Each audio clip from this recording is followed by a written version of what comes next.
ओम नमो भगवते वासुदेवाय।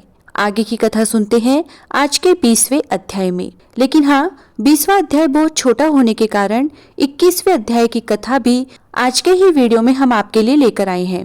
तो आइए पहले सुनते हैं 20वें अध्याय की कथा। वेद निधि कहने लगे कि हे महर्षि, धर्म को जल्दी ही कहिए, क्योंकि श्राप की अग्नि बड़ी दुखकारक होती है। तब लोमश ऋषि कहने लगे कि यह सब मेरे साथ नियम पूर्वक माघ स्नान करे, अंत में यह श्राप से छूट जाएंगे।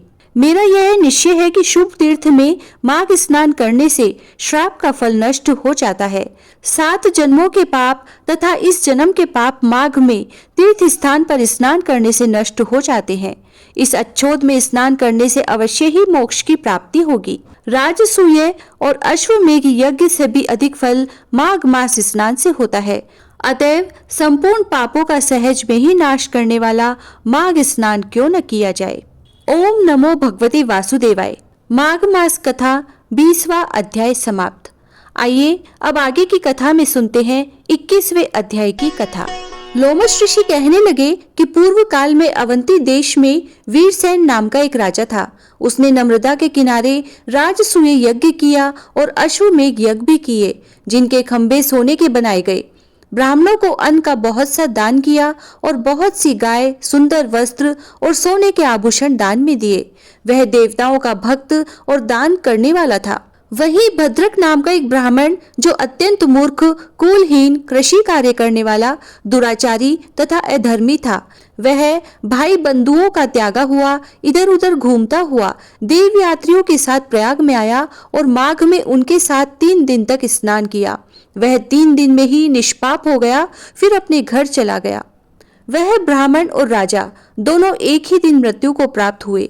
मैंने इन दोनों को बराबर इंद्रलोक में देखा। तेज, रूप, बल, स्त्री, वस्त्र और आभूषण में दोनों समान थे। ऐसा देखकर उसके महात्म्य को क्या कहा जाए। राजसूय यज्ञ करने वाला स्वर्ग का सुख भोग कर फिर भी जन्म लेता है, परंतु संगम में स्नान करने वाला जन्म मरण से रहित हो जाता है। गंगा और यमुना के संगम की हवा के स्पर्श से ही बहुत से दुख नष्ट हो जाते हैं। अधिक क्या कहें, और किसी भी तीर्थ में किए गए पाप माघ मास में प्रयाग में स्नान करने से नष्ट हो जाते हैं।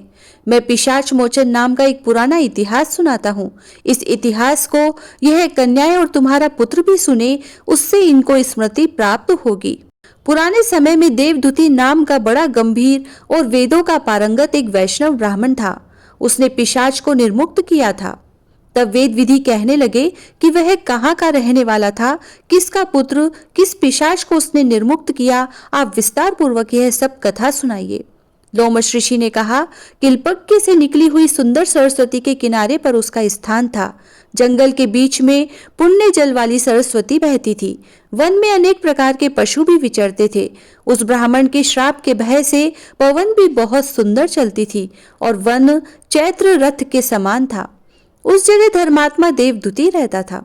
उसके पिता का नाम सुमित्र था। वह लक्ष्मी के वरदान से उत्पन्न हुआ था। वह सदैव आत्मा को स्थिर रखता, गर्मी में अपने नेत्र सूर्य की तरफ रखता, वर्षा में खुली जगह पर तपस्या करता, हेमंत ऋतु में सारस्वत सरोवर में बैठता और त्रिकाल संध्या करता। जितेंद्रिय और सत्यवादी भी था। अपने आप गिरे हुए फल और पत्तियों का भोजन करता था। उसका शरीर सूख कर हड्डियां मात्र रह गई थी। इस प्रकार उसको तप करते हुए वहां पर 1000 वर्ष बीत गए।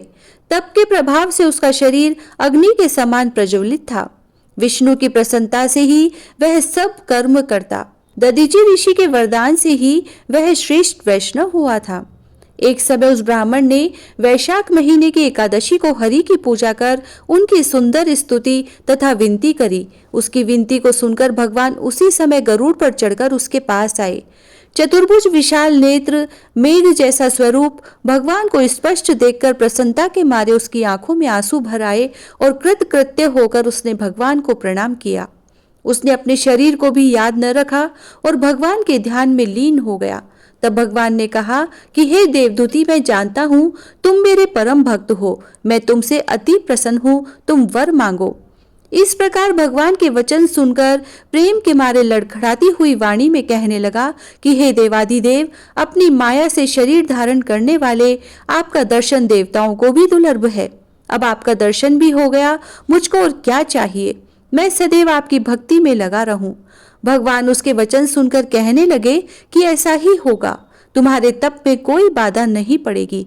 जो मनुष्य तुम्हारे कहे गए स्त्रोत को पढ़ेगा उसकी मुझ में अचल भक्ति होगी, उसके धर्म कार्य सांगोपांग होंगे और उसकी ज्ञान में परम निष्ठा होगी। ओम नमो भगवते वासुदेवाय। माघ मास महात्म 21वां अध्याय समाप्त। इसके आगे की कथा हम सुनेंगे 22वें अध्याय में।